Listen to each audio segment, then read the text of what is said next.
My wife left me while I was taking care of my dying dad, but when he left me a lot of money in his will, she came back to me asking for forgiveness. I'm a 36-year-old man, married for 8 years with 2 kids.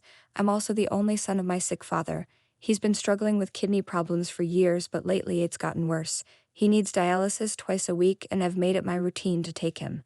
It used to be just once, but now it's twice, and I've adjusted my work schedule accordingly. My boss, who's seen my dedication over the 10 years I've worked there, allowed me to leave early on Wednesdays to take dad, even though I make up for the lost time later. However, my wife, 34, wasn't happy about it. She never liked when I took dad occasionally, but now she's openly upset that I'm doing it regularly. She thinks it's a waste of time because dad will never be impressed by anything I do. Some background: dad owned a successful business and he wanted me to take over, but I wanted to pursue my passion in technology. I loved coding and making software, so instead of pursuing business or management courses like dad suggested, I went for a software degree. He was okay with it until I chose to work for a tech company after graduation. Dad wanted me to join his business, but I kept putting it off. After I got married, Dad asked one last time and I said no. He got really angry and threatened to donate all his money to charity, leaving me with nothing. But I was confident in my ability to make a good living on my own. Our relationship turned sour after that. 5 years ago, Mom passed away from a heart attack, which hit Dad hard. I had moved out for college when I was 17 and had been living on my own since then, so losing Mom was devastating for him. That's when our bond grew stronger again. I started visiting him more often, and I'd bring my kids to spend time with him too. Eventually, Dad handed over his company to a trust to manage. My wife, Ale, never really got along with my parents, especially my mother. She'd avoid visiting, claiming Mom was too nosy.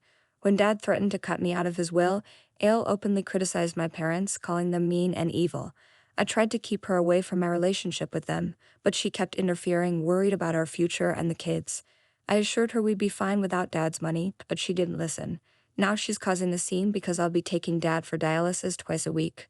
I tried explaining that Dad's lonely since Mom passed and needs me, but she won't understand. Every Saturday she finds something to keep me busy, whether it's hosting a party, cleaning, or running errands. I've explained to her that Saturdays are reserved for taking Dad to dialysis, but she ignores it. Later, she blames me for being late or missing things. I rush to pick up Dad, drop him off at dialysis, then hurry back to face her criticism. It's not just Saturdays, she does the same on Wednesdays. I promised my boss I'd make up for missed work, but she always plans something to stress me out. She leaves me to handle the kids and chores alone, even after a long day at work and the dialysis center. Dad's even suggested he go with a nurse, noticing how rushed I am. He has full-time care, but she still doesn't understand. I feel guilty for not spending more time with Dad. The drive to the center used to be a chance to chat, but now I just rush home. I find myself speeding and cutting corners to save time. This time with Dad is precious, and I don't want to lose it by having him go with the nurse. I have a responsibility as his son, but dealing with my wife is getting harder. She's doing everything to stop me from seeing Dad, arguing that since he cut me out of his will, it's a lost cause. But do we only care about what we gain? What about those whose parents have nothing to give? After months of her tantrums, I finally snapped and asked why she bothers visiting her parents when they won't leave her anything. She exploded, saying her parents did more for her than mine did for me, and that they'd never disown her like Dad did to me. It's a painful comparison. These arguments are becoming a regular occurrence at home, especially on Wednesdays and Saturdays after I return from dialysis. They're getting more intense, with my wife now yelling in front of the kids and even bad-mouthing my dad. I've tried to intervene, but it only leads to more fights. Her behavior has become predictable. When she's not fighting, it feels like something's missing, but she's even more aggressive the next day. I've almost given up on trying to reason with her. I can't abandon Dad to please her, even if he's cut me out of his will because of my decision not to join his business. It must have been heartbreaking for him to give up his company. Sometimes I feel like karma is punishing me for hurting him. Meanwhile, Dad's getting weaker, needing help just to get to the car. I used to hurry Dad to the car, but now I take my time, ensuring he's comfortable every step of the way. He's struggling with shortness of breath, so I walk him slowly. I drive carefully, not wanting to stress him further. I've stopped rushing home, realizing it doesn't help. If I have to deal with my wife, I might as well keep Dad comfortable. My laid-back approach upset my wife, who demanded I choose between them. I explained Dad's condition, but she responded callously, forcing me to choose between someone who'll be with me forever or someone who's dying soon. Her words were hurtful, and I chose to stand by my dad. She left, and I didn't stop her. Her absence brings relief, despite the divorce papers she sent. I didn't expect the divorce papers to arrive so soon, but deep down I felt relieved. I signed them and sent them back without hesitation. Surprisingly, she didn't ask for custody of the children, which had been my main concern. When she called back yelling about my decision, I found it ironic. Her mother even chimed in, saying I should have tried to salvage the marriage like a man. But why would I? She wanted the divorce and I agreed.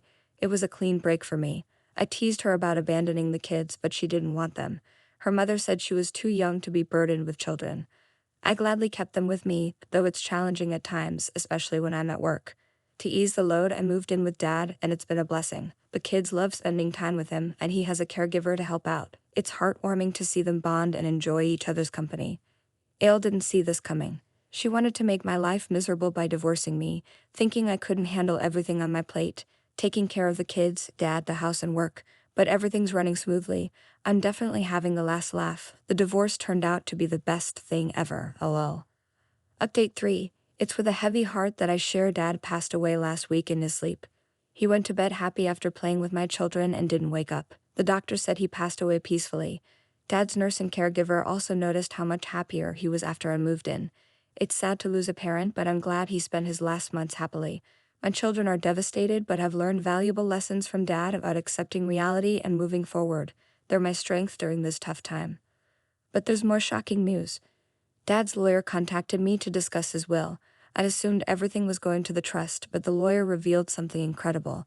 Dad left me as the sole heir to his business. His house and wealth were meant for me. I asked the lawyer if this change was recent, thinking Dad made it after I started caring for him. The lawyer smiled and said I was always his heir. The will was never altered.